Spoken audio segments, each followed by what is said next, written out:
Et voilà. Bonsoir à tous Bonsoir. et bienvenue sur la nouvelle émission des Amadis. Aujourd'hui, on est le mardi 4 juin, il est 6h moins quart et on est ravis de vous retrouver pour la thématique de notre émission de ce soir. Alors, ce soir, Madi, on aborde un sujet que tu connais très bien. Alors, je mets en route notre timer, 5 Disons minutes. que c'est surtout une question qui revient régulièrement, qui inquiète beaucoup de photographes et qui arrive plus ou moins fatalement à un moment de ta carrière, généralement. Comment monter en gamme? Tadam! Alors, quand on dit gamme, bien sûr, on ne parle pas de piano, mais bien sûr d'un marché. Comment passer d'un marché à l'autre? Est-ce qu'il y a des solutions, des astuces qu'on peut partager avec vous pour vous aider à monter en gamme? Oui, soyez rassurés, il y en a plein. Honnêtement, ce qu'il faut garder à l'esprit, c'est qu'il n'y a pas de mauvais endroit. Tu connais The Good Place? Il n'y a pas de mauvais endroit dans le sens que il faut surtout trouver une gamme de clientèle où on est à l'aise avec ça. Ça reste vraiment l'introduction du sujet, mais j'insiste beaucoup dessus parce qu'on pense toujours que la montée en gamme, c'est le passage obligé et que c'est forcément la suite logique du truc, mais il va y avoir certaines personnes qui seront très à l'aise dans l'entrée de gamme et qui feront carrière là parce que ça leur convient très bien, etc.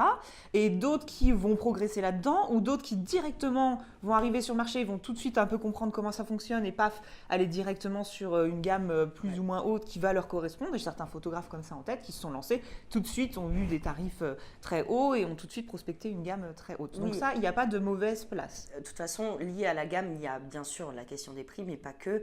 Il y a surtout, je pense, une chose à retenir, c'est que on attire tous les clients qui nous ressemblent. Donc, quoi qu'il en soit, si vous souhaitez monter en gamme, ça veut dire changer de marché, ça veut dire aussi correspondre aux valeurs, à tout ce qui est en place sur ce marché-là aussi. Donc, ce sera forcément plus facile pour vous d'arriver sur un marché haut de gamme si vous-même vous mettez dans l'esprit d'être dans le haut de gamme.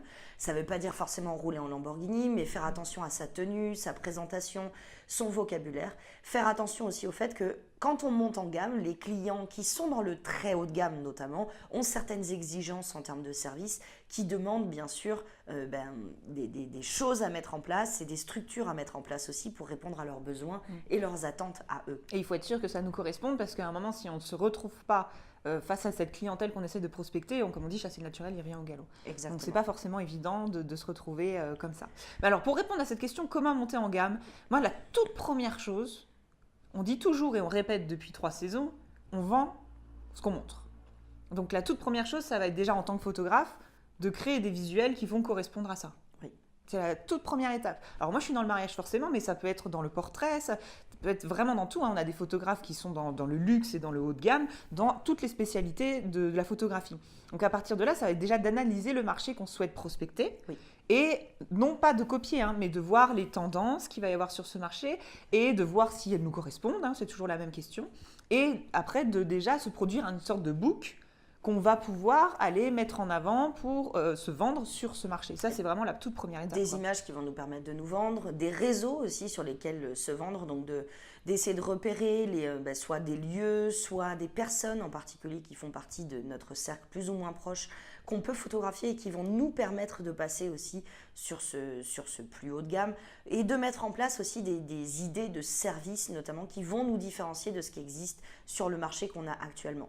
Attention parce que le passage en gamme, ça veut dire quand même passer dans certains cas, en tout cas, passer un peu plus de temps sur la partie service clientèle, mais ça veut dire aussi que forcément les revenus au départ vont pas forcément suivre.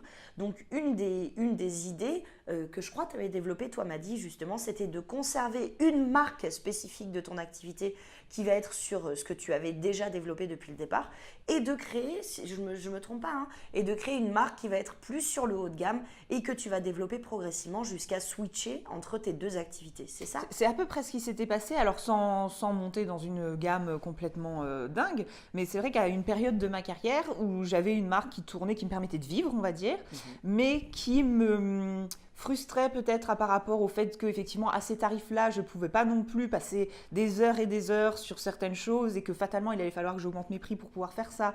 Donc j'avais cette envie d'un petit peu voir ce que je pouvais faire, donc j'avais ouvert juste une branche à l'époque consacrée uniquement au mariage, ce qui me permettait que cette première marque continue à me faire vivre sur des photos de famille, des choses comme ça. Donc je savais, j'assurais le coup, entre guillemets, surtout quand tu n'as pas forcément un conjoint derrière qui peut subvenir au truc, ou donner un coup de pouce, qui peut assurer le coup et développer cette marque un peu coup de poker en me disant, voilà, ça marche, c'est bien, ça marche pas, c'est pas grave.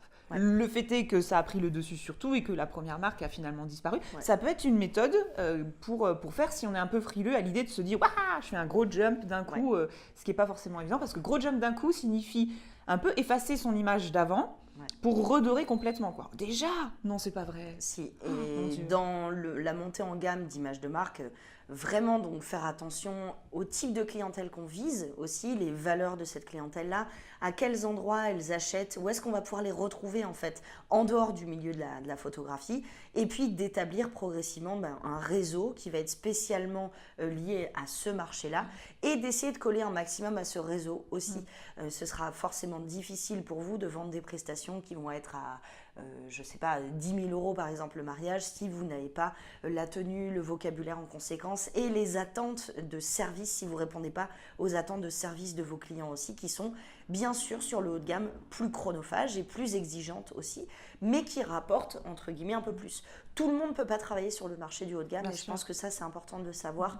J'avais rencontré Jean-Luc Blé pendant le Web Challenge l'année dernière, en 2018, et une des choses principales qu'il partageait, c'est que lui réalise des prestations de mariage très très haut de gamme un peu partout dans le monde, mais sa clientèle est très très limitée, c'est-à-dire qu'il y a peut-être une trentaine de clients avec lesquels il va travailler, donc développer son réseau dans le très haut de gamme, ça touche forcément une strate de la population qui est beaucoup plus petite. Voilà, tout à fait. Et c'est un sujet là, vous voyez à quel point on est frustré. Bon, il se trouve qu'on organise un workshop fin d'année particulièrement sur ce sujet-là, donc on reviendra vers vous parce que c'est vraiment une question qui revient très souvent et on va travailler sur ce workshop autant sur la création de contenu qui va dans cette direction que de la façon de la publier, de la façon de l'utiliser derrière, donc ça va être vraiment un workshop super intéressant, on vous donnera des nouvelles très très rapidement et le network, oui clairement, à faire attention aux personnes avec qui on s'associe aussi, c'est très très intéressant.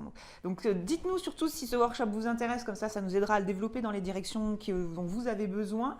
Et on reviendra vers vous dès qu'on aura un petit peu plus d'infos, les dates, etc. Mais à la fin, ce sera de toute façon à la fin de l'année, à la toute fin de l'année, après vos saisons à vous.